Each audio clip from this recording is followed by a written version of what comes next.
Oke, standby, kamera ready, sound ready, 3, 2, 1, action. Can I call you Rose? 'Cause you're sweet like a flower in bloom.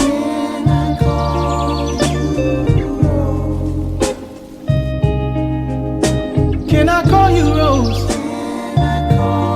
'Cause your fragrance takes over the room. Darling.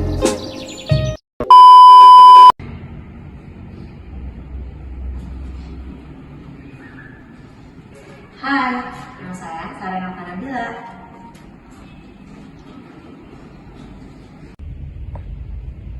Hai, nama saya Indiana. Halo, perkenalkan nama saya Dita Amalia.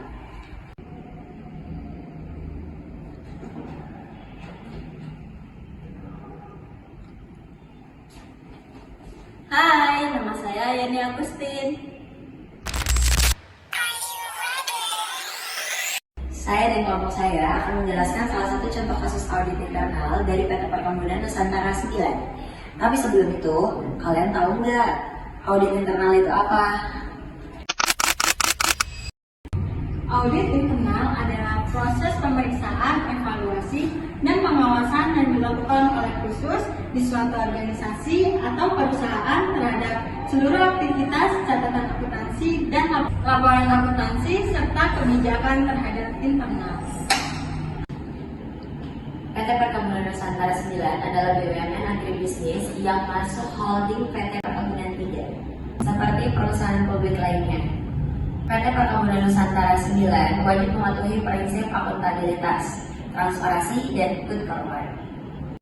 Tahun buku 2012, audit eksternal menemukan dana penjualan digunakan sebelum disetor ke kas perusahaan. Dana sinergi PKBL 48 miliar disalurkan tanpa pengawasan dan 94 miliar digunakan tanpa otorisasi. Peran audit internal idealnya menjadi garda terdepan deteksi kecurangan.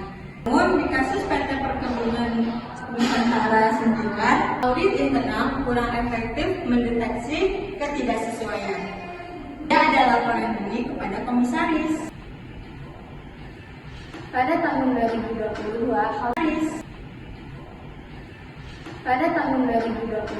holding PT Perkebunan Nusantara 3 melakukan audit internal secara menyeluruh terhadap PT Perkebunan Nusantara 9.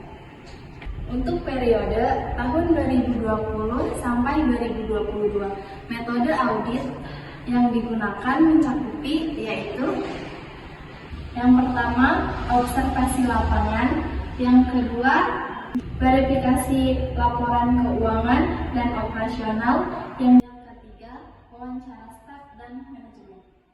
Pembelajaran dari studi kasus PT Perkebunan Nusantara 9 adalah yang pertama, audit internal harus langsung bertanggung jawab ke komite audit atau holding, bukan ke unit manajerial. Yang kedua, pengawasan kas dan aset perlu sistem integrasi berbasis IT. Yang ketiga, audit tidak cukup setahun sekali, harus berkelanjutan dan berbasis resiko. Dan yang terakhir, laporan audit harus ada mekanisme tindak lanjut yang secara tegas. Dan terakhir, terima kasih. Behind the scene. Saya dan kelompok saya terus berjalan aja. Oh iya ya. Setahun sekali, harus berkelanjutan dan berresiko. Tahun 2012, audit eksternal menemukan dana 2022 holding PT Perkebunan Nusantara. Pembelajaran dari kasus ini yang pertama, 2 tambah 2, 3.